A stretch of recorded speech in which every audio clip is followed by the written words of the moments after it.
बड़े प्रेम से माताएं बच्चों को लाड़ लड़ाती हैं। इधर क्या होता है, भोले बाबा हमारे जब पता चलता है कि कोई भी भगवान किसी का भी जन्म हो, चाहे कृष्ण का हो चाहे राम का हो, भोले बाबा कहते दर्शन करे बिना कैसे रहें। कागभसुंडी जी साथ में है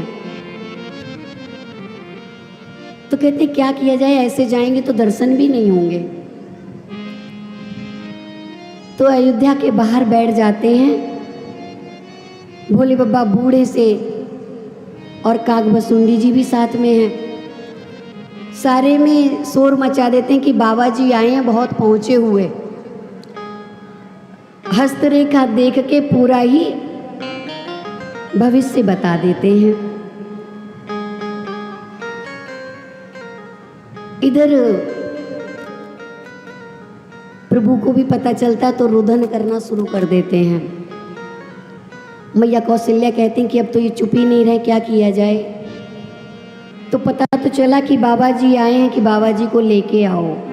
अब एक ही बाबा जी आएंगे। वो कहते हैं भोले बाबा जब जाएंगे, एक को जाए या तो कागभसुंडी जी जाएं या भोलेनाथ जाएं। तो वो कहते हैं कि ये हस्तरेखा देख के बताते हैं और हम उनको रेखा का महत्व बताते हैं। न इनके बिना हम अधूरे, हमारे बिना ये, क्योंकि भोलेनाथ कहते हैं मेरी तो दृष्टि कमजोर है। कागभसुंडी जी रेखा बताएंगे और हम उससे उस रेखा का परिचय देंगे। तो सखी कहती है एक काम करो, जब आपको दिखाई नहीं देता है तो अपने शिष्य को भेज दो, शिष्य देख के बता देंगे। वो कहते नहीं नहीं, जाएंगे तो दोनों लोग जाएंगे। तो कागभसुंडी जी कहते हैं चलो कोई बात नहीं बाबा, आप बैठो, हम चले जाते हैं।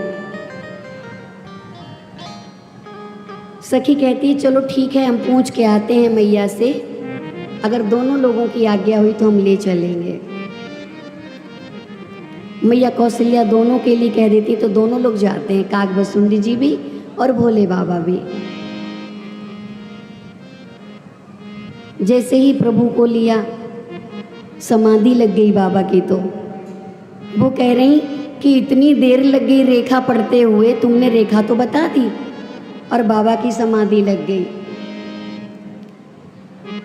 तो प्रभु श्री राम जी बाबा की जटा को पकड़ के खींचते कि अरे बाबा, यहाँ समाधि लेने का समय नहीं, थोड़ा सा होश में आइए, मैया पूछे बताओ क्या करना है।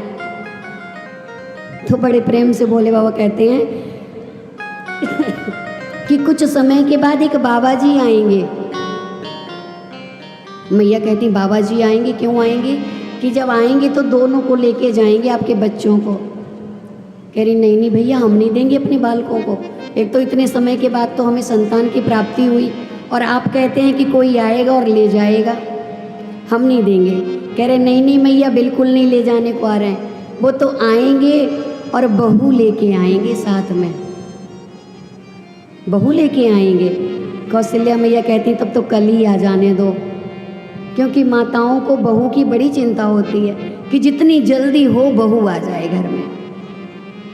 ऐसे ही मैया कौशल्या बड़ी प्रसन्न हो गई कि चलो बहू आएगी घर में। इस तरीके से बड़ी आनंदित होती रहती हैं मैया।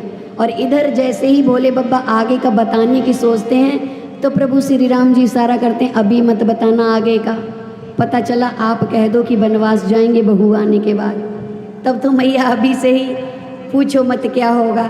इसलिए ऐसा कुछ मत कहो बाबा, अभी समय नहीं आया, अभी ऐसा कोई समय नहीं आया।